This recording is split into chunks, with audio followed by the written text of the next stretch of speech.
Tribe. So today we're here with a good friend of mine, Snake Blocker. For those of you who are not familiar with Snake, which I find it hard to believe if you're not, Snake is a lifelong martial artist, teacher, trainer, former ring fighter, serviceman, survival expert, knife designer, television personality, and probably a dozen other things I'm missing. But I just want to welcome Snake to the show. How you doing, Snake? Great. Just want to say hi to all the Raven Tribe and all the listeners that we got going on here. Great.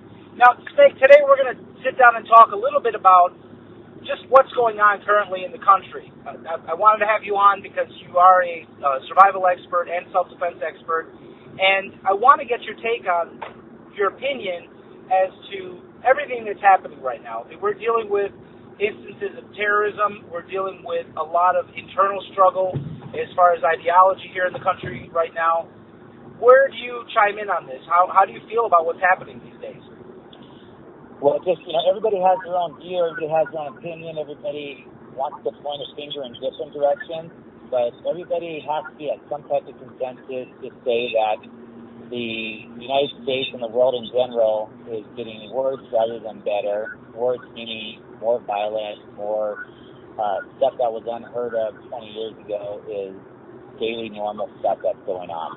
Instead of the occasional one cop getting shot accidentally or some police shootout, you're hearing one cop after another being targeted and hit. It doesn't matter what color, it doesn't matter what race, it doesn't matter what religion, violence is going up in every category. If you look at every skin tone, violence is going up. If you look at every religion, violence within those settings is going up. So we all have to first agree on that because that's what the statistics show. Everything else is secondary and opinionated.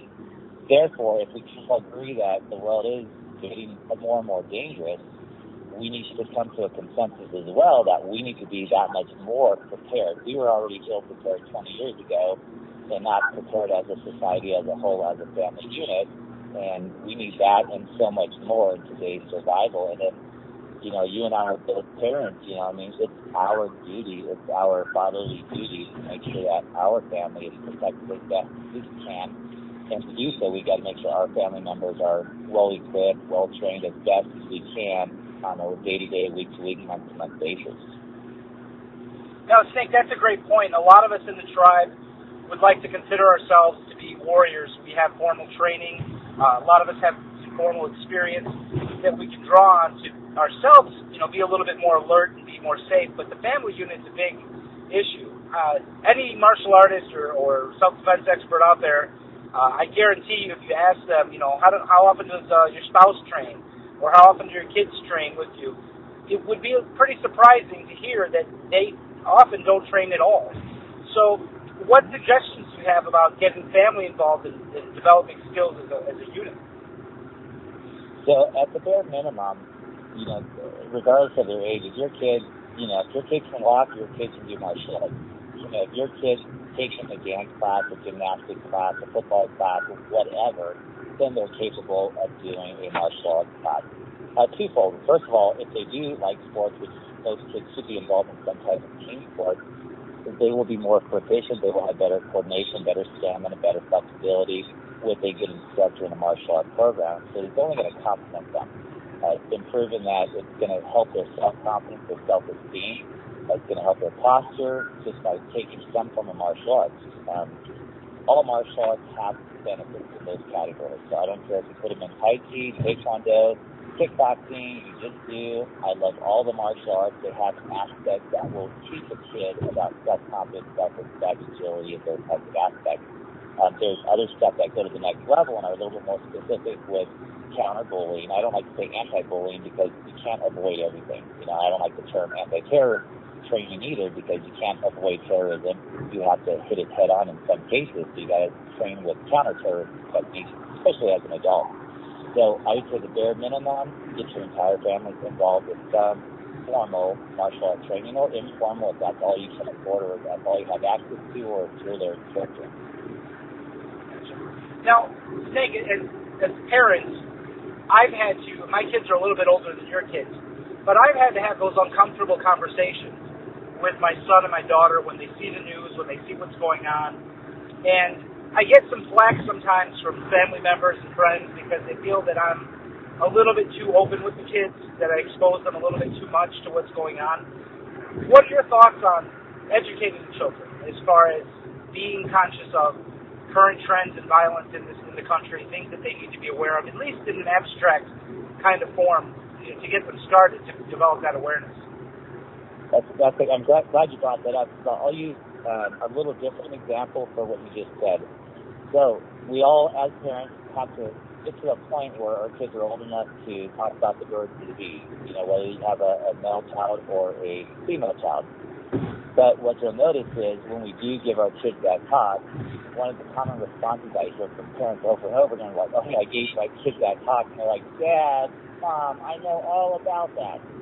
Because they do. The media has already self-taught them indirectly or directly, as well as their friends, their acquaintances, and associates. The same thing's true with violence. You can say, oh, okay, it's time to talk to kids about, hey, inappropriate touching. It's time to talk to them about this is how there's kidnapping in the world. This is what we got to watch out for. There's people killing for no reason. There's hate crimes. There's people that hate you because of your color, your skin, your language, or whatever. And you have that little talk with them. And same things happening. Dad, I know all about that. We do it on TV. Oh, I know all about that. The video games, we have video games that's like that, blah, blah, blah. We do this, and the other. So, point being that, our kids are exposed to it. Whether you have a TV or not, they're being exposed to the levels of violence, just as much as the level of sexuality at the levels that were unheard of, 50 years ago.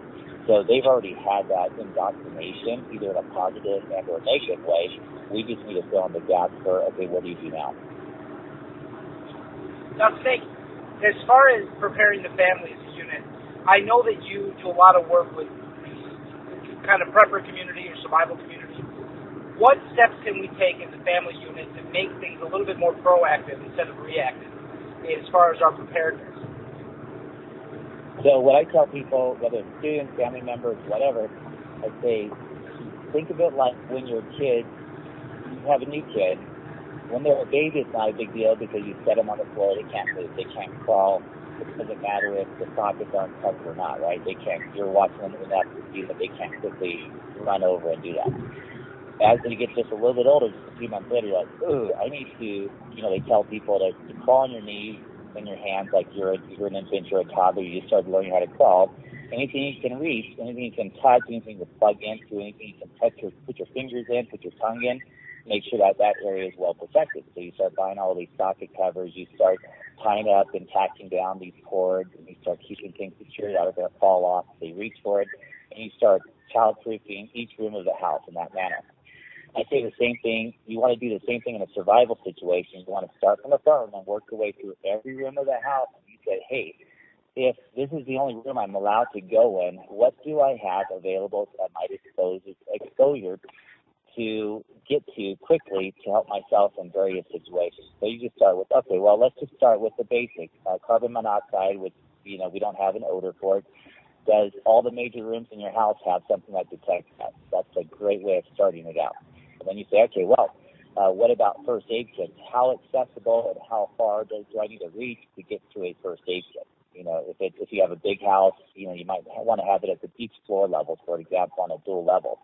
And then you say, okay, well, if somebody broke in, then I'm by myself and I have to lock myself in this bedroom or this bathroom or whatever. What do I have within reach that I can get to quickly by just locking the door and grabbing a defensive tool? Is there a bat within range? Is there a sharp scissors? Is there a gun? Is there a knife? Can I hide the stuff? Can I make it safe with my kids, or they don't have access to it that I do? And you need to do that with every room in the house. And I tell people that's your number one starter. Now, Snake, what are your thoughts on weaponizing the home? I know that a lot of people are very gun shy, no pun intended, about having firearms in the home and exposing their children to the firearm. How do you feel about exposing kids to firearms at an early age and even training children on how to properly use and handle firearms? So on the bad side of it, why you don't want to train your kid with certain weapons is the example that happened about a year or two ago where these parents took their kid, I forgot how old she was. She was very young. I want to say maybe 10 years old. And they gave her I think it was a 45. And the instructor was behind her. He already gave her cues. And she shoots it, but the recoil was so strong for her wrist, she extended it up and shot the instructor in the head and killed the instructor. Now she's traumatized. Now, do you want to train your kid to handle a firearm strength-wise? They can't even handle the recoil? Absolutely not. But that goes back to education. You got to say, hey, we have certain, weapons in the home. These are off limits forever. These aren't. And if you're able to, if you're okay with having guns in the house, there's millions of ways where you can childproof them now with special locks, with special keys, with special finger detections that will make it unlatched and shootable. So I always recommend if you have young ones, especially, even though you tell them, they're still going to want to play with guns, especially after you tell them don't do it. So make sure you childproof the weapons that you don't want them to have access to. Now, on the small end, if a 22, works, or even a BB gun, or even a siren gun, or even a blink gun that makes sound, that, if you get a kid and you just teach them at the bare minimum to not be afraid of holding it out and shaking it and simulate the scenarios of a bad person coming in the house, for an example. And what all they're supposed to do is point the gun, yell at them, and say stop, and then start firing. And all you put is blanks in there. I guarantee you, 9 out of 10 times, if not 10 out of 10 times, you have a kid, I don't care how small they are, they just start shooting this loud blank. The person trying to break in is going to be running away because they don't know that there's blanks there.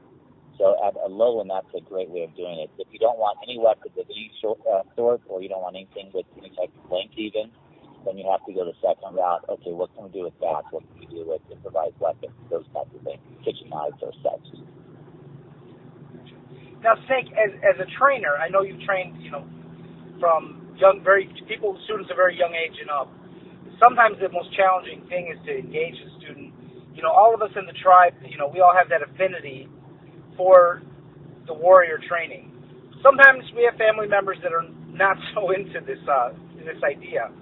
Any suggestions on engaging, members of the family, younger kids that may, not be interested in it, even older people that in the family that are not, either feel that they can't do this type of thing or are maybe afraid of it? Any thoughts on how to engage and motivate the family members to train? And it's tough. That's the same question as you saying, I love bowling. Bowling's my thing. I love it. And I love nothing more than have my whole family go bowling with me. But I got my wife who really doesn't care for bowling. So first of all, she's not good at it, and she just doesn't enjoy it, period.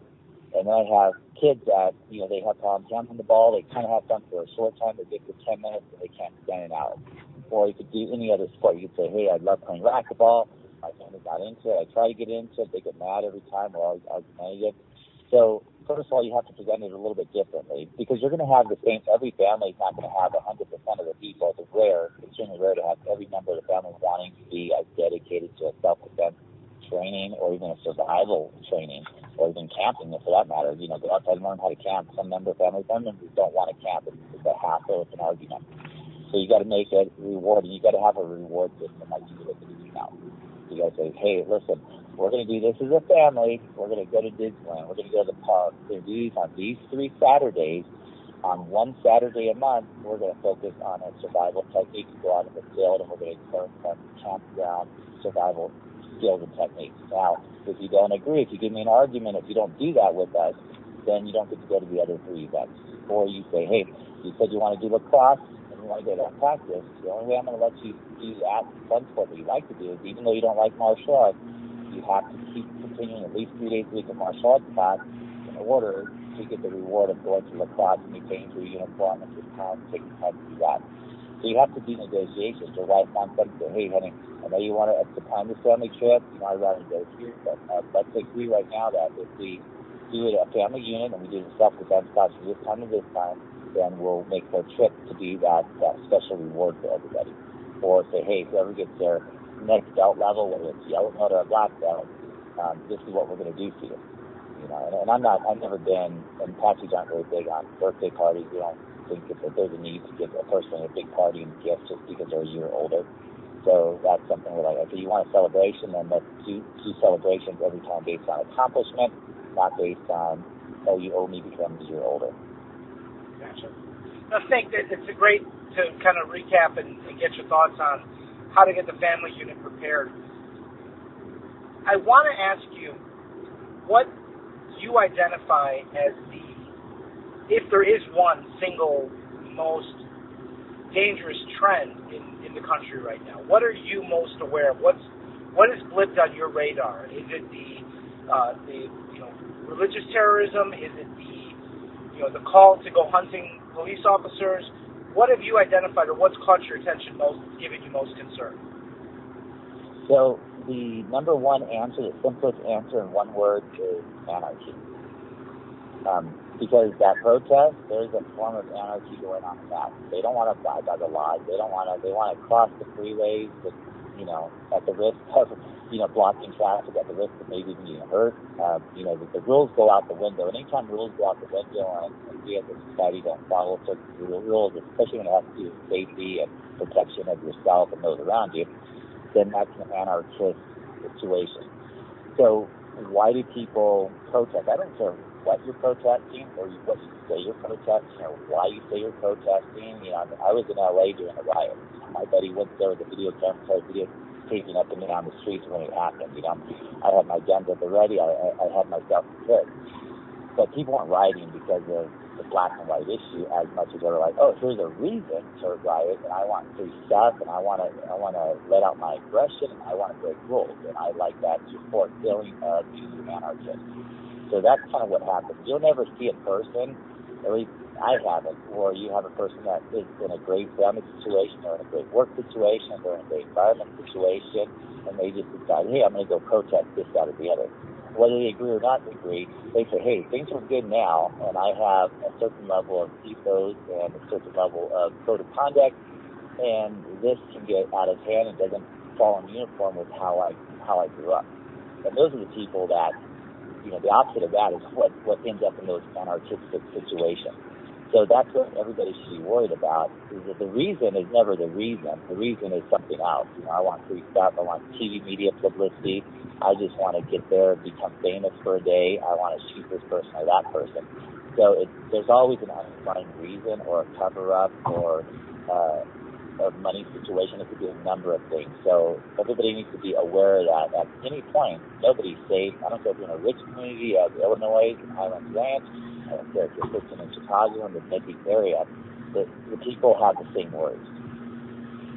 Now, do you feel that any of the current ideologies being promoted in the country at this point are dangerous? Because I personally feel that some ideologies are far more dangerous than others and can kind of act as a breeding ground for that disenfranchised element that wants to rage against society. Well, there's a lot of deeper levels. I'll give you an example. There are powers at hand, whether they're individuals that are billionaires, whether they're groups that have billions at their exposure, sometimes even trillions, whether those groups are part of the U.S. government, which they are, whether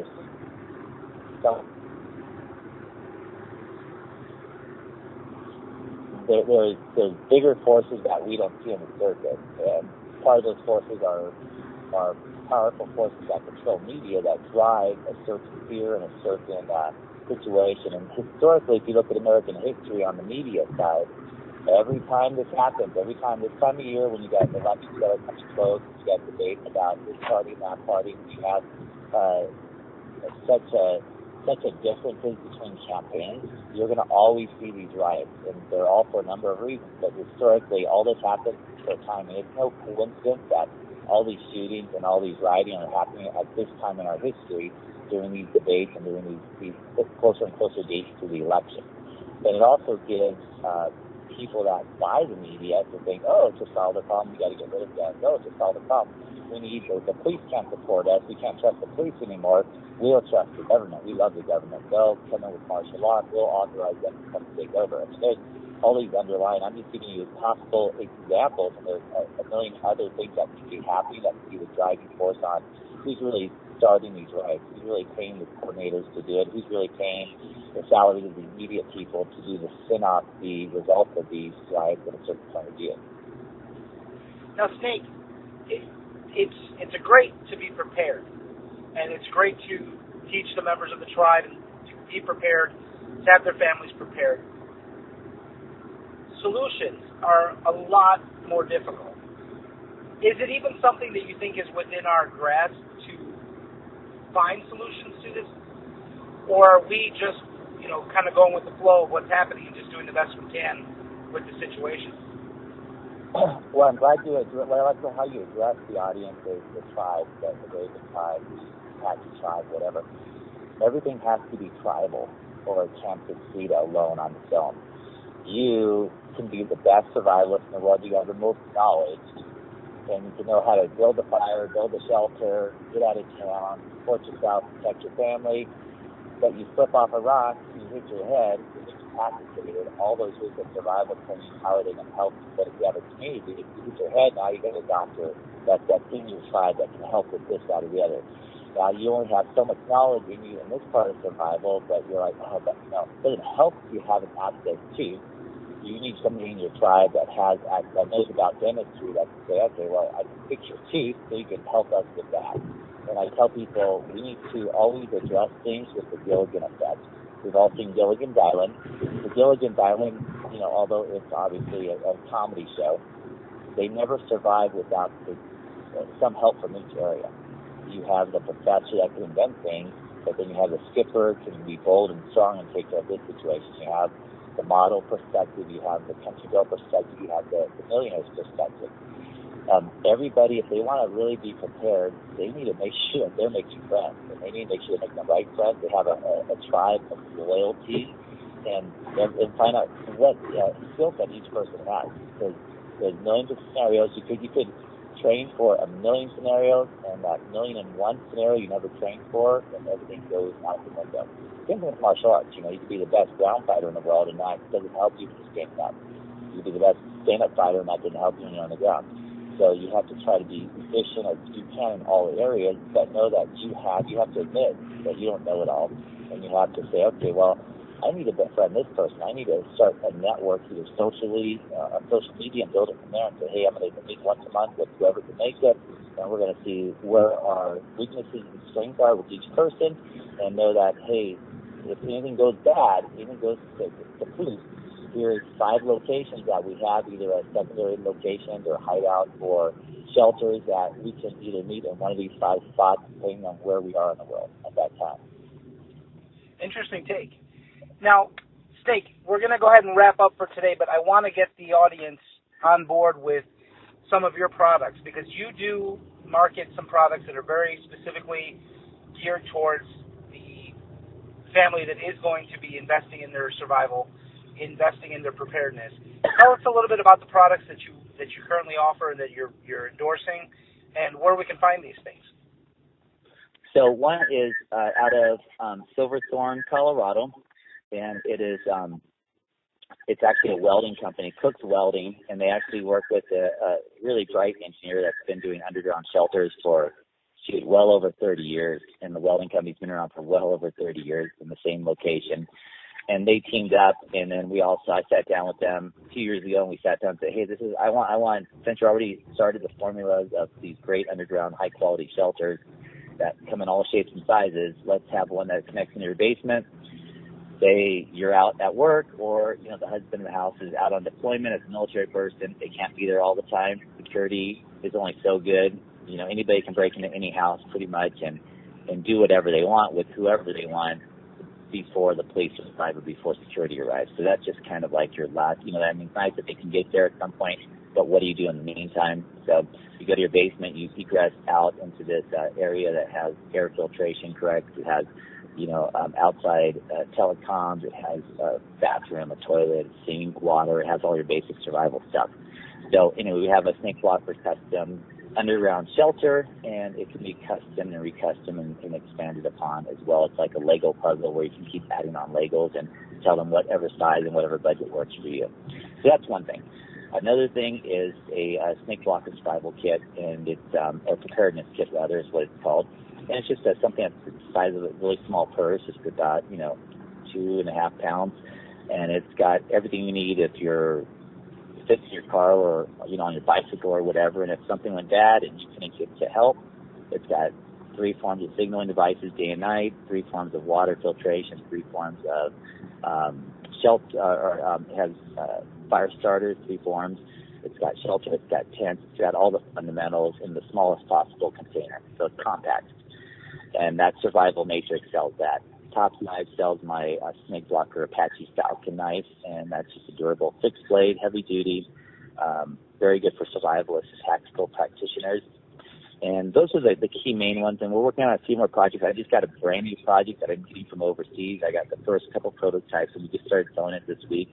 And it's a thick belt, and you take off the belt buckle, and the belt buckle is actually a hidden knife inside the belt. That you wouldn't really notice by just looking at it. And so you have that as kind of a last resort to take apart. Somebody ties you up, and you have to, they're not going to take your belt off. You have something to access, that type of thing. Excellent. Well, Snake, thank you very much for your time, and hopefully we can get you back on the program soon to talk about the myriad of other projects and activities that you're involved with. Sounds good. And just God bless everybody. Stay safe and watch your six. Thanks a lot, Snake. You take care.